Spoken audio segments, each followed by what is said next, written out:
Hello friends, welcome back to our channel. இன்றைக்கி நம்ம சேனலில் ஒரு சூப்பரான side dish recipe broccoli use பண்ணி எப்படி செய்கிறதுன்னு தான் பார்க்க போகிறோம். அதுக்கு நம்ம ப்ரொக்கோலியோ காலிஃப்ளவர் நம்ம எப்படி க்ளீன் பண்ணி வைப்போமோ அந்த மாதிரி க்ளீன் பண்ணி வச்சுருக்கோம். வாங்க எப்படி செய்கிறதுன்னு பார்த்துடலாம்.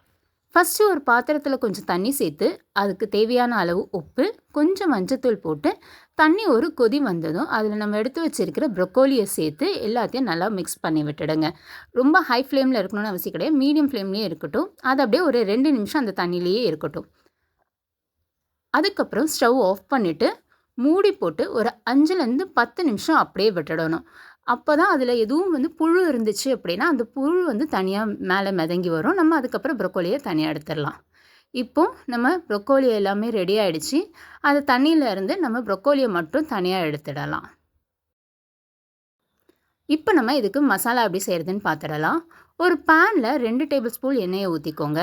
எண்ணெய் காஞ்சதும் கொஞ்சம் கடுகு, சீரகம், சோம்பு சேர்த்து ஒரு கொத்து கருவேப்பிலை, பொடியாக நறுக்கின வெங்காயம் சேர்த்து நல்லா வதக்கிக்க போகிறோம். வெங்காயம் நல்லா வதங்கி வரட்டும். வெங்காயம் வதங்கும் போதே இது கூட நம்ம பூண்டையும் சேர்த்துக்கலாம். ஒரு 4 பல்லு பூண்டை பொடியாக கட் பண்ணி அதையும் நம்ம இது கூட சேர்த்து நல்லா வதக்கி எடுத்துக்குவோம். பூண்டும் வெங்காயமும் ஒரே நேரத்தில் வதக்கும் போது அந்த பூண்டு நல்லா வதங்கி வந்துடும். இப்போ இது கூட ஒரு தக்காளியை நம்ம கட் பண்ணி வச்சுருக்கோம். அதையும் இதோட சேர்த்து நல்லா மிக்ஸ் பண்ணி வதக்கி எடுத்துக்குவோம். தக்காளி நல்லா மசிஞ்சு வர அளவுக்கு வதங்கி வரட்டும். நம்ம இப்போ வேக வச்சு எடுத்துருக்கிற ப்ரொக்கோலி அதையும் இதோடு சேர்த்து நல்லா மிக்ஸ் பண்ணிவிட்டு இப்போ இதில் நம்ம என்னென்ன மசாலா ஆட் பண்ணுறதுன்னு பார்த்துடலாம். 1 ஸ்பூன் தனியாத்தூள் ஆட் பண்ணுறோம். கொஞ்சம் மஞ்சத்தூள், காரத்துக்கேற்ப மிளகாய்த்தூள் சேர்த்துக்கலாம். ஒரு 2 ஸ்பூன் குழம்பு மிளகாய் தூள் தான் சேர்த்துருக்கோம். ஒரு 1/4 டீஸ்பூன் கரம் மசாலா சேர்த்து எல்லாத்தையும் நல்லா மிக்ஸ் பண்ணிக்கலாம். ஆல்ரெடி நம்ம தண்ணியில் போட்டதுனால ப்ரொக்கோலி ஓரளவுக்கு வெந்திருக்கும். இப்போ இந்த மசாலாலாம் போட்டதுனால நம்ம கொஞ்சமாக தண்ணி சேர்த்து நம்ம அதை வேக வச்சு அந்த மசாலா வாசனை போகிற அளவுக்கு நம்ம கலந்து எடுத்துக்கலாம்.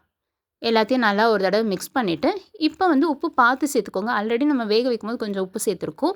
அதனால் உப்பு எந்த அளவுக்கு வேணுமோ அந்த அளவுக்கு உப்பு சேர்த்துட்டு எல்லாத்தையும் நல்லா மிக்ஸ் பண்ணி மூடி போட்டு இந்த தண்ணியெல்லாம் வற்றி வரட்டும். அது வரைக்கும் நம்ம வேக வச்சு எடுத்துக்குவோம். இப்போது அவ்வளோதான், தண்ணி எல்லாம் வற்றி வந்துடுச்சு.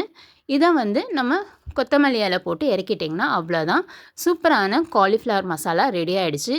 இதை சாம்பார் சாதம், ரசம் சாதம், தயிர் சாதத்துக்கெலாம் ரொம்பவே அட்டகாசமாக இருக்கும். நீங்களும் ட்ரை பண்ணி பாருங்கள். ட்ரை பண்ணி பார்த்துட்டு எப்படி இருந்துச்சுன்னு சொல்லுங்கள். இந்த வீடியோ பிடிச்சிருந்தா லைக் பண்ணிக்கோங்க. உங்கள் ஃப்ரெண்ட்ஸ் அண்ட் ஃபேமிலிஸ்க்கும் ஷேர் பண்ணுங்கள். இன்னும் நீங்கள் சேனலை சப்ஸ்கிரைப் பண்ணலைன்னா சேனலை சப்ஸ்கிரைப் பண்ணிக்கோங்க. தேங்க்யூ.